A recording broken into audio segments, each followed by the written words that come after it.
We were talking about the energetic prayer that I do for protection, and wondering in more detail if I'm not activating the fear, or whether I am putting up a protection. Well, it's a difficult thing to work on protection without activating what you are protecting yourself from. Where you could activate a prayer of well-being and serve the same purpose, and it would be easier going because you would not activate that thing that you're trying to protect yourself from. And of course, these are all only words anyway. When you do it, you may automatically be going into that vibration of well-being. There is value in being aware of what you're wanting. And we understand there are many people who, as they begin to delve into vibrational work, because vibration is so much about what is not seen, that there is this sense that there may be this big wad of something out there that I can't see that somehow I'm tapping into. And we say, you can always feel your vibrational alignment. The thing that we really want to emphasize is that the only stream that flows is a stream of well-being, and that the source energy that you are tapping into is a stream of pure positive energy. And that while every thought that has ever been thought still exists, and while law of attraction can and does combine those thoughts or gather them together so that there are streams of thoughts or rivers of thoughts about wellness and about illness and about decline or about unwanted things, that those unwanted things are always and only the spin-off of man's conscious thought. And in light or in comparison to the stream that is source, they are very small and insignificant streams. Now, someone who has tapped into that, who is using it for whatever reason as their excuse not to allow themselves to be connected to the stream of well-being, might argue and say it feels like a pretty powerful stream, but it isn't. It's just a vibrational proclivity. So what you're really saying with any of this that you are doing is, what I'm wanting to do here and now is align myself with the energy of my source. And the semantics that you use are not very important, but the way you feel as you do it is important. Thank you. There's something else. The last workshop I gave, I had coffee with two women from India who've been doing lots of meditation in their culture. And as one was sitting there, the other one said, well, I felt something attached to me, some spirit. She felt attached to her, and the other one was doing like an exorcism on her. And the belief at the table that was being discussed was, when you open up to light, because we're in the world of contrast, of light and dark, that dark energies will come to those who are going to the light or who are opening up their light more. Well, what they are acknowledging is that very often people who are seeking the light are already vibrating in a place of trouble. And that's the reason that they so much want the light. Sort of like when you don't have enough money, you want more money. Or sort of like the time that people usually talk about more wellness is when they're sick. Mm-hmm. And so what's happening is wherever they are standing is just amplified. Because we promise you, first of all, there is no assertion anywhere in this attraction-based universe. Now, they did not imply that it was assertion. They were saying something attached itself. It's sort of like, if I'm not in this very good place, that something bad will attach itself. And we say it isn't like that at all. Well-being wants you. Well-being is you. Well-being is radiating to you unless you're doing that thing that is not letting it in. And this sort of dialogue implies the exact opposite. It implies that bad stuff wants you and is trying to make its way to you. And it's so much clearer and simpler and more accurate to just acknowledge that I'm a vibrational being, I'm a transmitting and receiving mechanism, and if I want good things to come to me, then I must focus upon things that make me feel good. It's that simple. It is that simple. Truly. It is that simple. So the momentum of the past, which has good word. The Very momentum good word. of the past, which has brought me to now. And but we want to say something here about momentum. Yes. The momentum of the past is really more clearly said to be accurate with law of attraction. The momentum of the past means I've practiced thinking this way, so I probably am still going to think this way for a little while. Sort of like the train.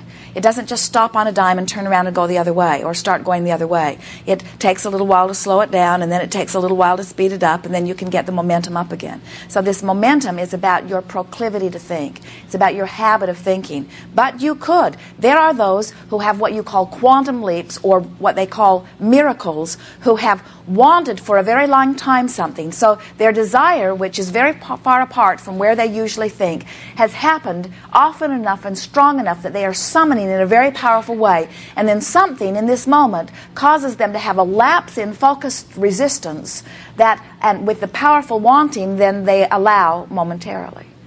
And so you don't have to work hard at getting into this place of well-being. It's your natural place. But it sometimes does take some practice to stop working on protection. Thank you. There's, Yes. there's something else.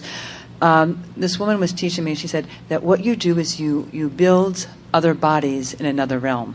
You're in the physical realm, but you see like crystallized rainbow bodies of yourself here and on a star. She was giving all these energy exercises, and I thought, oh, it feels good. I can bring myself up to the Venus star, absorb the energy, bring it back to my physical being, back there, and then to the earth, showering with love and beauty. It sounds like a good approach to us. In other words, what she's saying is you are so accustomed to looking at yourself as you are that if I were to say to you, she is saying, if I were to say to you, just feel differently, you would say, well, I want to, but I can't. And so she is building some bridges for you. She is saying, envision yourself different than you are. Envision yourself in a place that you don't understand. And so since it's a place you don't understand, none of your negative attachments can come with it. Mm-hmm. And since it is a place that you don't understand where you have no negative attachments, now see it as you and feel the familiarity of you. In other words, she's just building bridges into non-resistance. Good Great. Process. Thank you. We're doing something similar here today as we're saying go to a virtual reality and go to a place that you know or that you expect will feel good to you. Just taking it a step further, she is saying go to a place that you've never been before and take my word for it that it's a wonderful place and resonate with the wondrousness of this place. Not such a different process. It's the same. Yes. Coming from a world where I was a makeup artist for 25 years, and now I'm moving into the role of teaching. I also love to be on the set doing makeup. When I'm there, I love the physical activity. I feel great joy. Well, when you talk about momentum, there is so much momentum, creative momentum, that you are tapping into. Think about whoever wrote this, whatever it is, and think about all of the people that have contributed to it financially, and think about all of the artists that are involved. In other words, think about how many hopes and dreams and expectations are all tied into this. In other words, something like that does have a sense of momentum. And when you line up with it, you can feel the power of it. So working in both worlds for me. Both worlds meaning a good world and a bad world? No, they're both good. They're both very Both good. worlds meaning? Time, and the law of attraction. I was able to attract more work in the past as a makeup artist, and now that is changing, and I'm moving more into the teacher role. So both traveling. worlds meaning the makeup artist world or the and teaching world. Right. Really all one world. You are a teacher no matter what you're doing. And you are a perceiver no matter what you're doing, and you are an offer of vibration no matter what you are doing, and you are an extension of source energy no matter what you are doing. In other words, as you try less to make distinction between worlds, it's sort of like people will say they think of their work as time of bondage, and then they think of their free time as time of freedom. And we say, you're always so free you can choose bondage, but it's always free time, because you get to choose what you focus upon and how you feel. Great.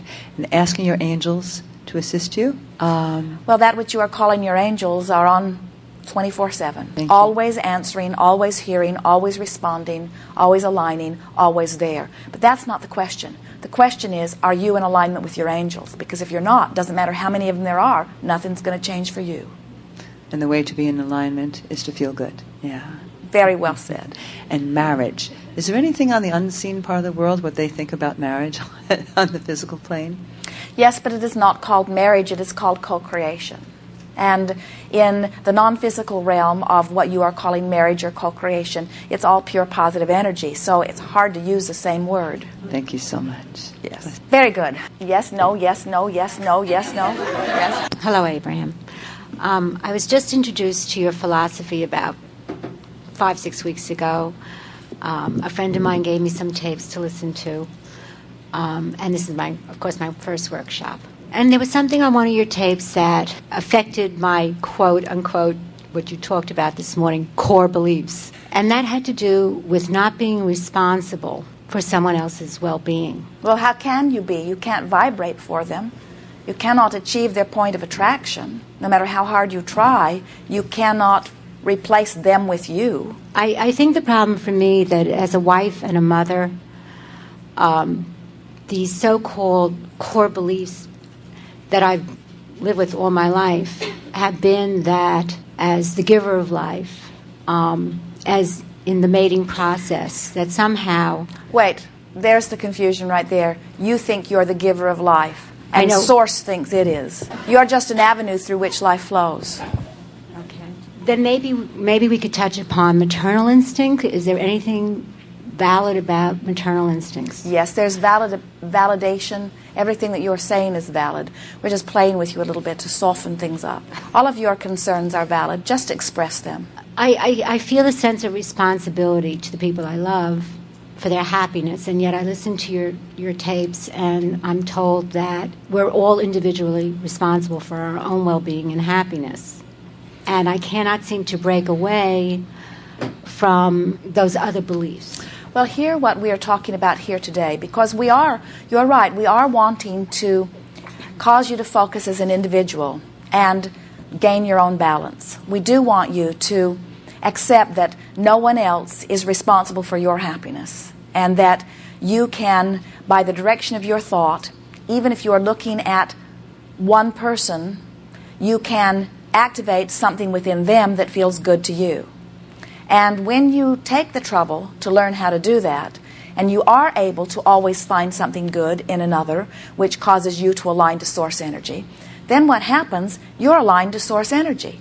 And when you are aligned to source energy and holding someone else as your object of attention, it is an extremely beneficial thing for them. It's good for you and it's good for them. It's what we would call upliftment. Now, as you came forth into this physical experience, you absolutely intended to be that for others. But you did not intend to do that for others. In other words, it was your intent to do your best to align to this source energy, knowing that anyone who came into contact with you would benefit. As we're talking here today about activation of vibration, it's a wonderful thing to look at your child or at your mate and to have trained yourself, even while they're asleep or even while they're not worried about something or fussing about something, to focus upon something within them that makes you feel so good, and you've practiced it until it's your most dominant vibration, or until it's the most easily activated the vibration within you. And so then you begin to have your basis of relationship sort of revolve around that. You are an influencer to others. When we say you cannot create in their reality, it is because we are not wanting you to see them in their heartbroken state of being and identify or empathize with them there, suffer with them there, and then regret that you cannot do anything about it. We want you to be a bit like Jesus was.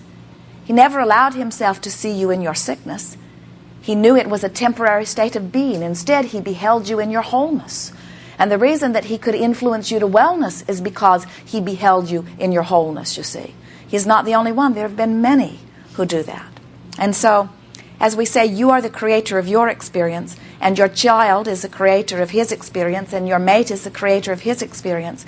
We do that so that you will let yourself off the hook, and so, this is big, that you will let them off the hook, because there's this big thing that happens where you say, I am responsible for their joy, but then when they are not joyful, I cannot be either. So it turns out that then they seem to be responsible for my joy. And it's a big burden to put on anyone. It says, you need to be happy so that I can be happy.